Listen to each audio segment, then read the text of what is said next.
Marami nang naparusahang DPWH officials sa ugnay ng flood control scandal. Pero hindi pa tapos ang laban. Makakausap po natin ngayon DPWH Secretary Vince Dizon. Secretary, good to have you. Maraming salamat po sa inyong oras. Maraming salamat. Update muna. Ang daming kailangan pag-usapan doon sa inyong mga kinasuhan. Unang-una, itong nakaraang 2 linggo, meron na ho kaming mga pinadagang mga complaint sa ombudsman, kasama ng COA. 3 na po yung napadala natin. No? Dito sa 3 to, 26 na katao ang nakasuhan na. Kasama dito, 20 taga-DPWH, kasama na yung usual, no? Si Alcantara, Hernandez, etc. At 5 kontratista. Kasama si Sara Diskaya, kasama si Sally Santos. Pero ang masasabi ko lang, Kasama si Wawaw, si Wawaw, si Arevalo, etc. Masasabi ko lang, umpisa pa lang to, Okay. at marami ito. Marami ito, Pinky. No? Alam mo, hindi ako magtataka kung aabuti ng daan-daan itong mga makakasuhan dito. Sa dami ng mga reports na nakuha na namin, all over the country, Pinky. Hindi lang to Bulacan. Nagpunta na ako Mindoro, La Union. Next week, may pupuntahan pa akong ibang lugar kasama ni Mayor Benji Magalong. La Union, Meron tayong mga iba't ibang mga teams na umiikot para aksyonan yung mga reports na nakukuha namin.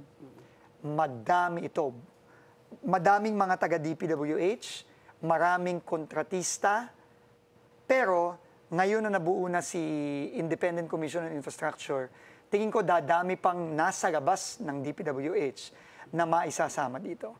Tingin ko yun ang talagang aabangan na ng mga kababayan natin sa mga susunod na... What do you mean by that, labas sa DPWH? Ibig sabihin mga politiko? Most likely. Pero at ito na nga, itong Mindoro, yung pinadala ko na yung mga papeles ng Mindoro case, no? Yung Oriental Mindoro, Oriental kay Mindoro, Governor Dolor. kay Governor Dolor, yung pinuntahan ko mismo. Kasama na dyan ang SunWest Corporation, na alam naman ng lahat, na ang founder niyan ay si Congressman Zaldico, na dating chairman ng Committee on Appropriations.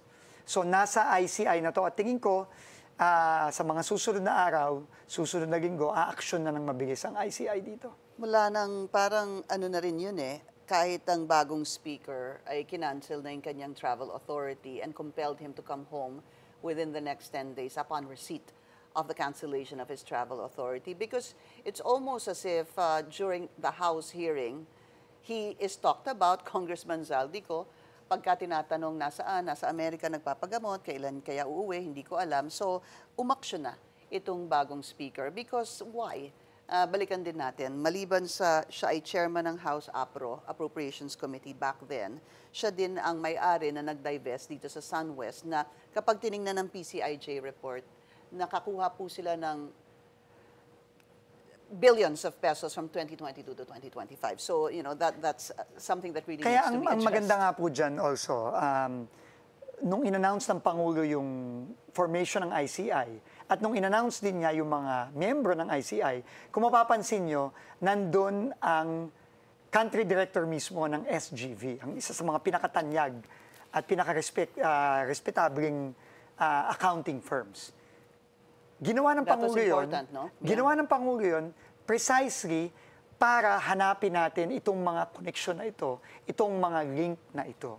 At hindi ako magtataka kung right now, nagtatrabaho na ang ating ICI, gagawin na si Commissioner Fajardo, para ma-establish na itong mga link na to, para makita na talaga natin sino ba talaga dapat managot dito. And it's immaterial, whether uuwi o hindi Why is it immaterial? It's immaterial kasi whether umuwi Let's siya o say hindi siya umuwi, sir. kakasuhan pa rin siya. At mafi-freeze pa rin ang mga assets niya, mafi-freeze ang assets ng kanyang mga korporasyon, ng kanyang pamilya, once na nagkaso na ang ICI laban sa kanya. No? So, para sa akin, kailangan umuwi si Congressman Zaldico para harapin ito. Pero whether umuwi siya o hindi, tingin ko, kitang-kita na natin kung saan papunta ang gagawin ng ICI. Dahil nag-meeting na kami, sinamit ko ng mga dokumento sa kanila, at tingin ko mabilis na silang action dito. What other documents have you submitted apart from Oriental Mindoro? ginagawa na rin po namin yung case file. Kasi ang usapan namin ni Mayor Benji, bawat proyekto na may report sa amin, gagawa kami ng case file. No? Kasi alam mo naman, investigador si Mayor Benji. So, tinutulungan din niya kami.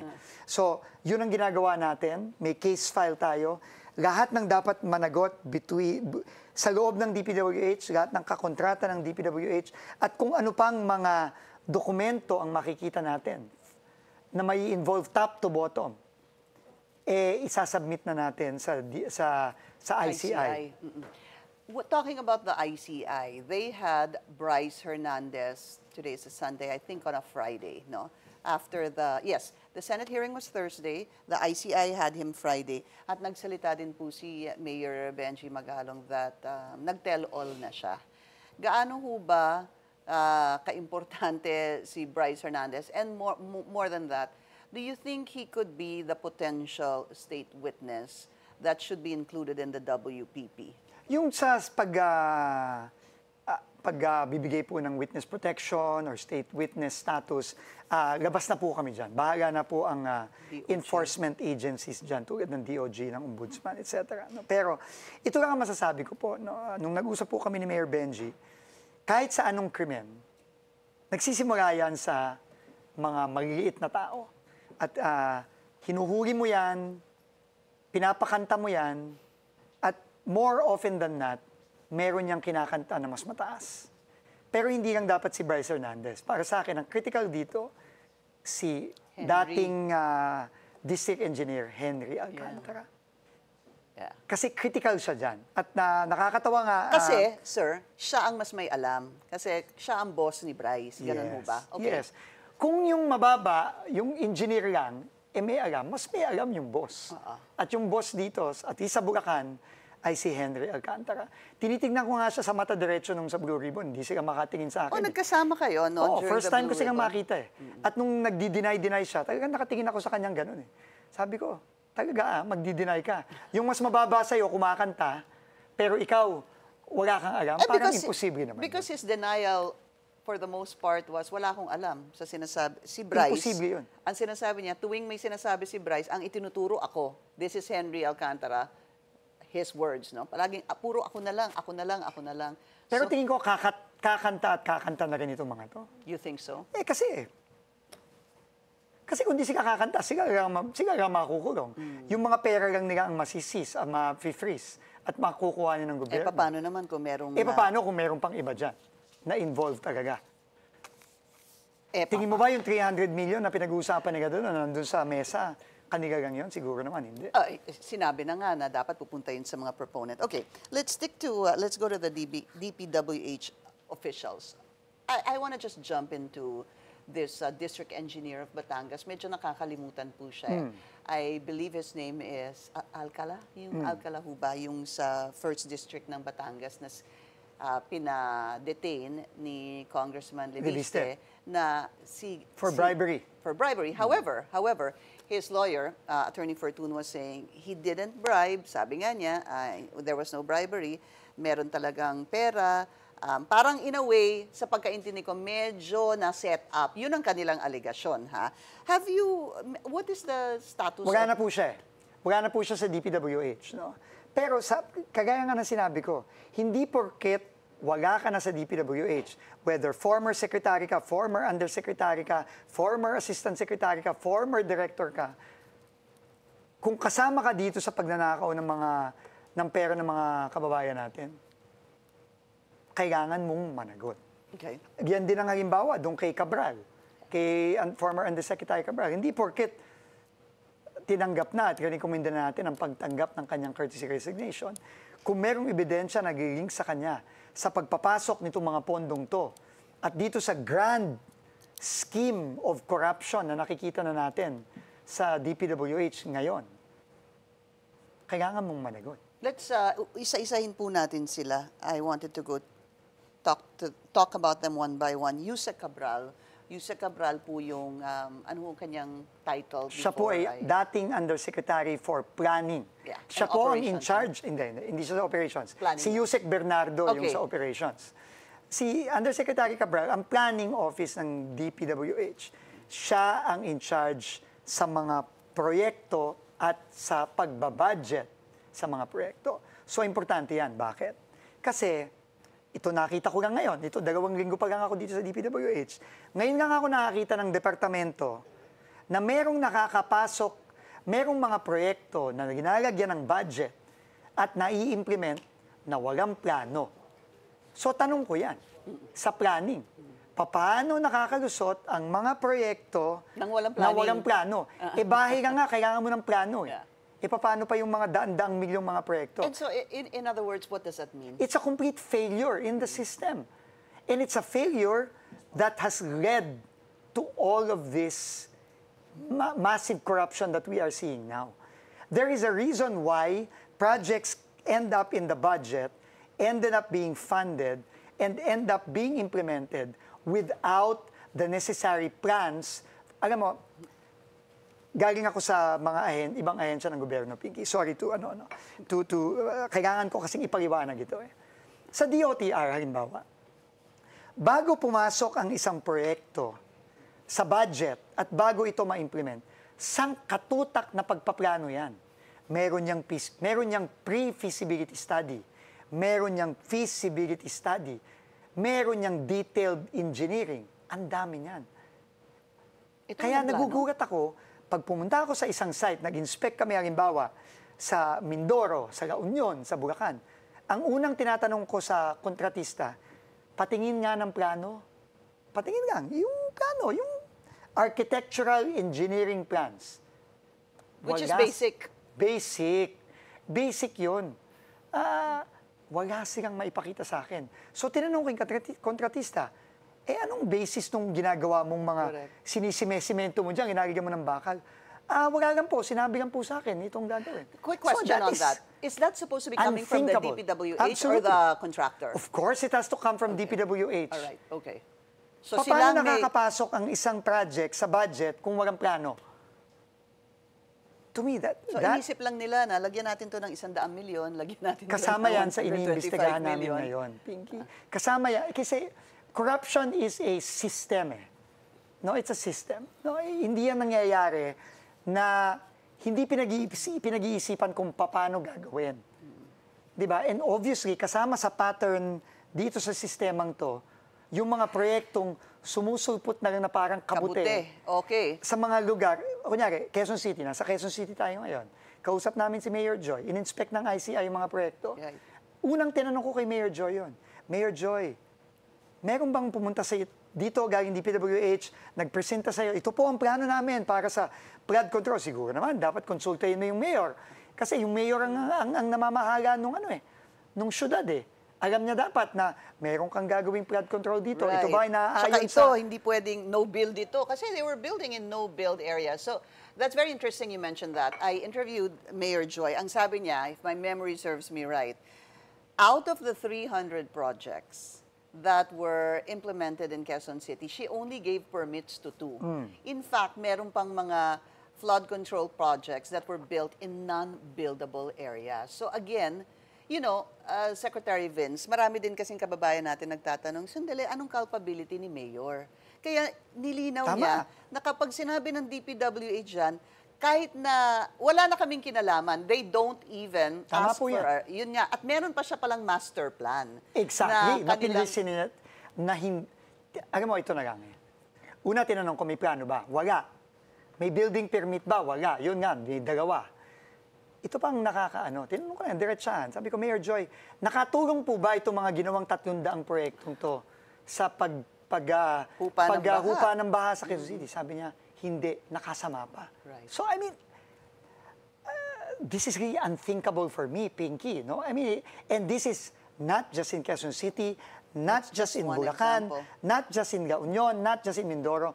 This is nationwide. So this system of corruption that has been going on for years and years is all over the country, Pinky. Kaya I think by the time we're done here, ubus. Tingin ko mauubos lahat ng mga district engineer dito sa DPWH. Tingin ko lang, ha? I wonder though, sir, if now that you've mentioned that, if you will actually find an area, I mean, ayoko po kasing lahatin na walang problema.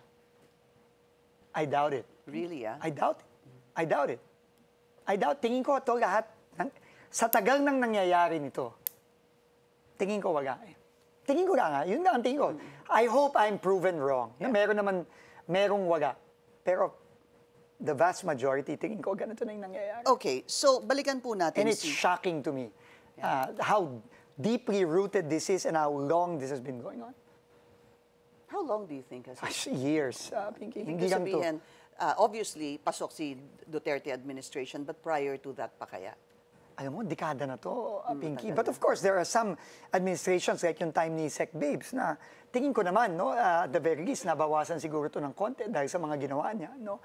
Pero alam mo, Nasa ulo ho ba? Nasa leader ho ba? Nasa it's secretary always of the DPWH? there.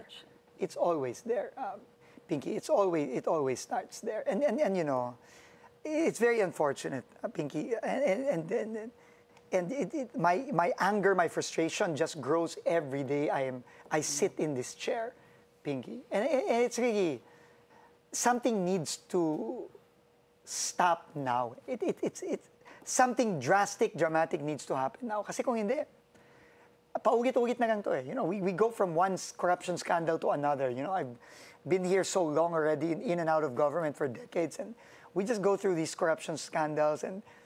You know, they blow hot and cold. Pinky. Okay. Quick question. And something needs to end. Balikan ko po si Yusek Cabral.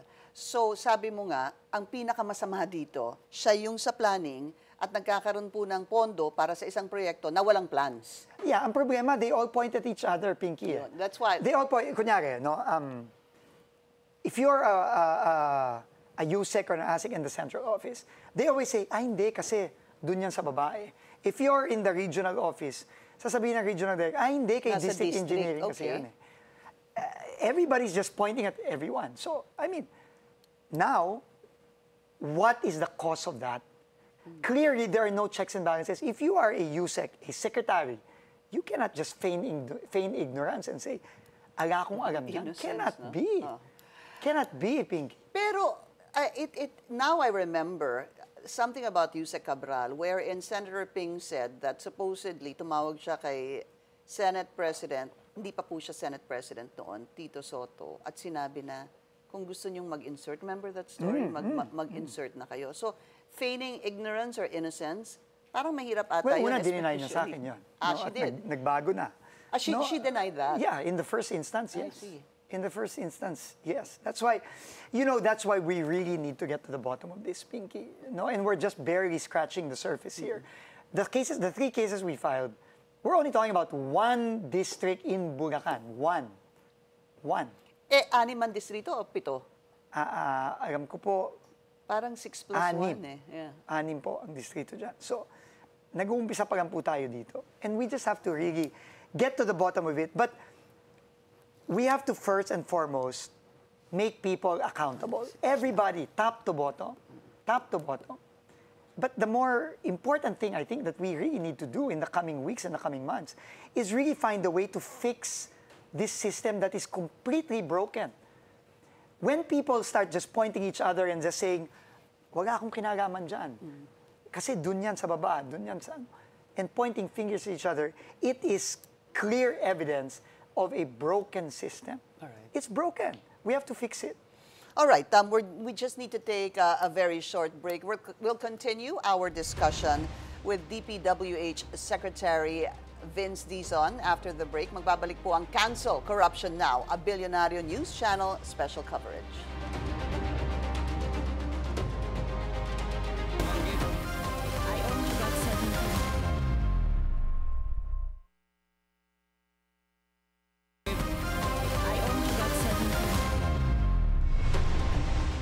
At kasama pa rin po natin DPWH Secretary Vince Dizon. So we were talking about Yusek Cabral who resigned. Yes. Would that be correct? And I recall during the hearing last Thursday, it didn't seem like the senators were very happy with the resignation. It's as if they were wondering kung may magagawa kayo o bakit nyo parang pinaresign. May ganun ho ba? Hindi naman did po. get it I think right? naman unang-una, yun naman talagang ginawa natin nung simula pa lang. Courtesy Pinasubmit natin ng resignation. courtesy top to bottom. No? Ginawa natin yun para madali, para kung meron tayong kailangang matanggal, madaling matatanggal. Lalong-lalo na yung mga career officials. Hindi madali yan. Very strict ang civil service rules, lalo na pag-career. No? So, isa yun sa mga pinag-usapan namin ng Pangulo at sinabi niya, go ahead. No? Pero, again, ulitin ko, hindi porket nag-resign ka, ibig sabihin, wala ka ng pananagutan dito. Hindi. Hindi yan. No? In fact, sabi nga ng Senado, ng Blue Ribbon, ipapasubpina nila. At I think nagpadaga na sila ng subpina kay Yusek Cabral at sa iba pang mga dating opisyal ng DPWH. Tama po yun. No? At kailangan pong ano yun. At dahil nga doon, nung pagpasok pa lang po namin, nag-request na po kami ng lookout order bulletin para sa lahat ng mga opisyal at dating opisyal, kasama na dyan si former Secretary Manny Bonoan, si former Undersecretary Cabral, former Undersecretary Bernardo.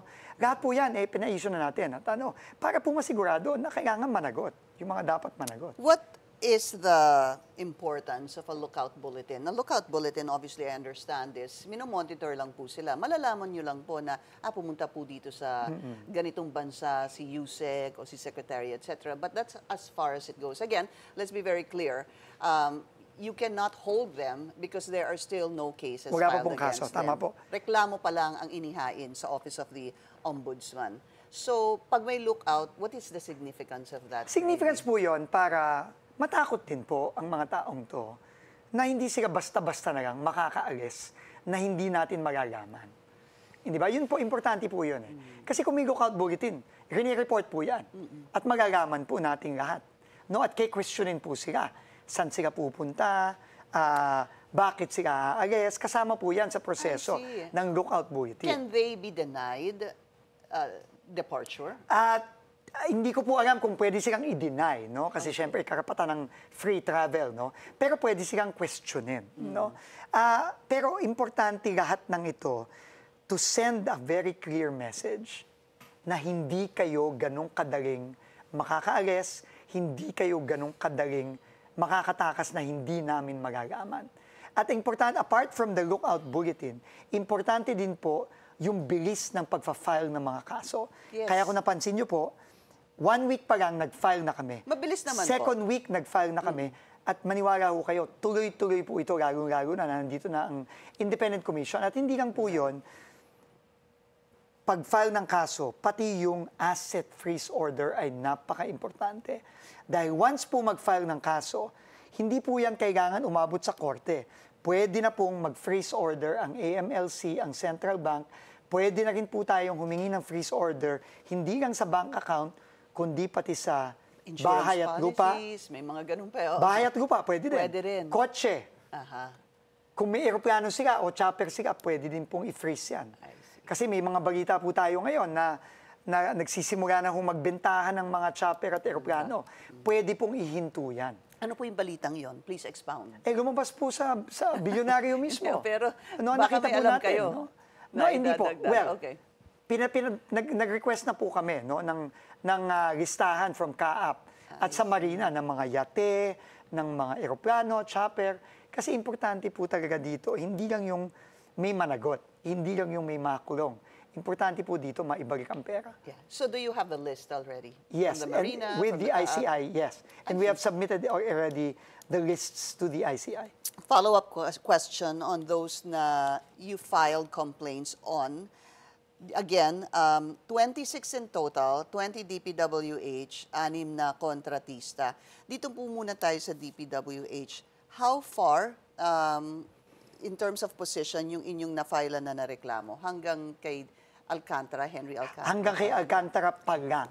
Because right now, we are still combing through documents to link other officials who may be liable and kailangan managot dito. And all of those documents we are putting together and then submitting to the ICI.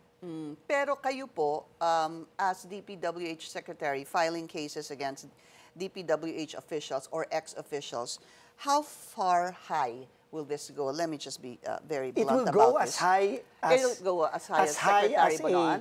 Yes. If the evidence is there, absolutely. Yun po ang kabilin-bilinan ng Pangulo. I don't care where this goes, to whom these cases will go. Basta you follow the evidence and you take the action wherever the evidence leads you. Is it leading to higher ups such as Yusek Cabral, Yusek Bernardo, and former Secretary Bonoan? Doon po tayo papunta. Doon po ang ating investigasyon ngayon. At yun po ang pinag-usapan na rin namin ng ICI in the last few days. Let me just also backtrack a little bit to the Duterte administration, to which some people, know that you had worked with the Opo. Duterte administration, malapit din po kayo. Opo. Aabot ho ba ito? Kasi nga, that would be many years ago, di ba? 2016 to 2022, if I'm not mistaken. Okay. Aabot ho ba ito even in the past administration? Ano bang work back nyo? Yun Dito muna po tayo ang inutos ng Pangulo natin. Yun po ang direktiba ng Pangulo natin sa executive order creating the ICI. 10 years. Right, isang dekada nga. At hindi lang flood control, lahat ng infrastructure. Kaya kami po ni Mayor Benji, ang tinitingnan na rin po, in fact, ang presidente mismo, nung siya nagpunta sa Baguio, 2018 po yung isang project na nakita niya doon, na-report sa kanya ni Mayor Benji. That's rock netting in 2018. Yung rock shed Rock at shed. rock netting. Okay. At meron na po kaming binisita ni Mayor Benji nung kami nagpunta sa La Union. Mga solar lamps, projects which dated, I think, 2017, 2018. So we have to go there.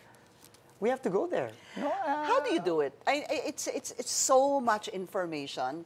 Will you first concentrate on flood control and then eventually move to other things? What is your Actually, sabay-sabay po namin ginagawa ngayon. Ano na? Sabay-sabay po. In fact, ang iniimbestigahan po namin ngayon, so, Bulacan, flood control yan. Mindoro, flood control. La Union, flood control yan. Pero, meron na po kaming iniimbestigahan na rock netting, yung rock shed na nakita ng Pangulo, kung maaalala nyo, yung sinabi niya na yung pera dito, 200 plus million. Tinapon na lang sa ilog to, useless tong proyektong to. Yeah. Lahat po yon previous administration po yan. So tuloy-tuloy po kaming nag-iimbestiga and it's a very difficult task, Pinky, just because of the volume of the documents that we have to comb through. Kunwari mag-Oriental Mindoro kayo, check kayo ng flood control. Kung may daanan na rin kayong mga lubak-lubak na daan, solar lamps, isasama nyo na para hindi din sayang yung inyong pagpunta sa isang lugar. Ngayon po, Ganun we ba are yun? trying to put in a system na pag meron na report sa amin, meron na po kaming independent team. I'm talking about a team that is not in the DPWH right now. These are mostly people from the PNP, some of them from the NBI, from the PNP, from the AFP, and private citizens. Yeah. Yung pong sa La Union, mga ano po yun, mga NGO po ang nagsumbong kay Mayor Benji doon. So yan po ay nagpapatulong na po tayo sa ating mga civil society organizations sa mga localities para tulungan na rin po tayo. Is your website up? Sa DPWH? Hindi pa po. Okay. Hindi pa po. Yung sumbong naman. It's still, there's the Sumbong sa Pangulo website, but we are right now finding a way to set up a transparency portal para po talagang tumulong na po ang mga kababayan natin sa atin kasi this is a close to impossible task, Pinky. Just the Mission thousands impossible. of projects here. But we have to put in a system where we investigate, we open a case file for every project, and then we comb through the documents, and then we work with the ICI para makasuhan ng mga taong ito. It's a lot of work. It's a lot of work. I am sure, no? But if we may, sana magkaroon din ng sariling website ang DPWH Dapat po para meron. po kami. Well, meron po, but Pwedeng it's magsumbong. but it doesn't work. Yeah, It so- doesn't provide the information that our people need to participate in, unearthing all of the things that have been going on in this agency for the past years. The thing is, I think that if you have a similar sumbong sa Pangulo or Yes. sumbong sa something catchy for the DPWH, you will be flooded with that. Isa na po ako Definitely. sa magsusumbong dyan Tama sa po. DPWH. So we are assured that we're just not talking about flood control. We're talking about roads that we have been living with, when in fact there's so much money for roads. Diyan po sa pagtitipid nyo sa asfalto, ay tigil-tigilan nyo na yan. Sa Cat's Eye, and sir, sa mga solar lamps, I know we talked about this, that seem to not really provide enough light. Para lang may masabing may ginawa at makakuha po ng pera, marami pong gumagawa niyan. But let's Ang move on. dami po. Sobra. At overpriced pa by 3 to 5 times. Yun ang sinabi sa akin ni Mayor Benji. 300 to 500%. Ang daming racket Yeah. Pinky Yung goals, yung substandard, isa yan. Pero merong overpriced. Merong yung sabi nga ni Mayor Benji, sa program of work ng solar ramp, 2,000 dapat. Wala pang 1,000 ang nabilang niya. Tsaka yung yung road to resort or road to sabungan or road to ganon, hindi farm to market. Tama po. Yeah, that also needs to be looked into. A little bit of good news before we end. The president very recently announced 60 billion pesos will be returned to PhilHealth.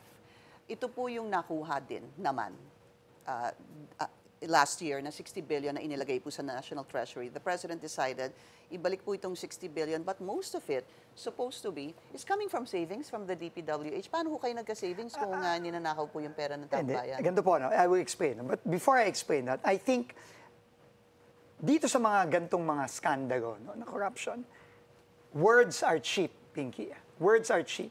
You know, madaling magsalita na ito ang gagawin namin. Pero I think ultimately, and the President said this himself in his press con, all of us, the President, myself, all of us in government, will be judged not by what we say, but what we do. Yung action po natin ang eventually ang huhusgahan ng taong bayan. And I think simula nung pinasabog ng Pangulo to nung SONA, siya pa lang ang Pangulong naaalala ko na actually nagpasabog ng isang corruption scandal. Kahit yung Napores, si Ben Herlu yung nagpasabog nun. No? Yung kamag-anak mismo ni Janet Napores. Simula nung SONA hanggang sa mga inspeksyon niya, hanggang sa pagbuo niya ng ICI at naglagay ng mga credible na tao dyan, lahat yan hindi salita. Lahat yan ay aksyon na konkreto ng ating Pangulo. At isa na dito, yung sinabi niya sa akin na Secretary Dizon, tanggalin mo na ang flood control budget sa 2026. Grabe na ang ginawa nila dyan. At hanggat hindi yan naaayos, hanggat hindi yan nasosolusyonan, wala na muna. Gamitin na lang natin yung 250 plus billion na yan para sa mas importanteng mga kailangan ng mga kababayan natin na hindi mananakaw. At dito na po, nagsisimula na tayo. So part of that actually went Pinky, to walang DPWH budget na bumababa. This is the first time in the history ng gobyerno na ang DPWH bumaba ang budget. Last year, ang First budget time. ng DPWH, 1 trillion mahigit. Yeah. Mas mataas I pa think sa it was budget ng 1.1. DepEd. 1.1 trillion. First time, nagbawas tayo. From 881, binabaan natin ng 250 plus billion. Okay. Ngayon, 625 na siya. At kahapon, inanunsyo na ng Pangulo, ang sabi niya, dapat yung 60 billion dyan, dalhin natin sa PhilHealth. All right. Quick question. I know you have to go, no? Baka po magtaka or mag-worry ang ating mga kababayan naman. Naku, wala tayong flood control projects for next year. Kawawa naman kami. Can you clarify that, please? Kasi tinanggal for 2026. Nung nakaraang ilang taon nang nakalipas, ang daming flood control. Where did it get us, Pinky? It got us nowhere. All these flood control projects, completely useless to use the President's words. Ninakaw lang ang pera dito, Pinky. So tingin ko, it's a bold and decisive move on the part of the President saying, teka, tama na muna yan. But you also But, you're right. And kailangan ngayon, ang trabaho natin ngayon, unang-una, i-monitor na natin ang lahat ng, hindi lang flood control, kundi lahat ng proyekto ng DPWH, kailangan i-monitor na natin. At maglagay na tayo ng mga safeguards.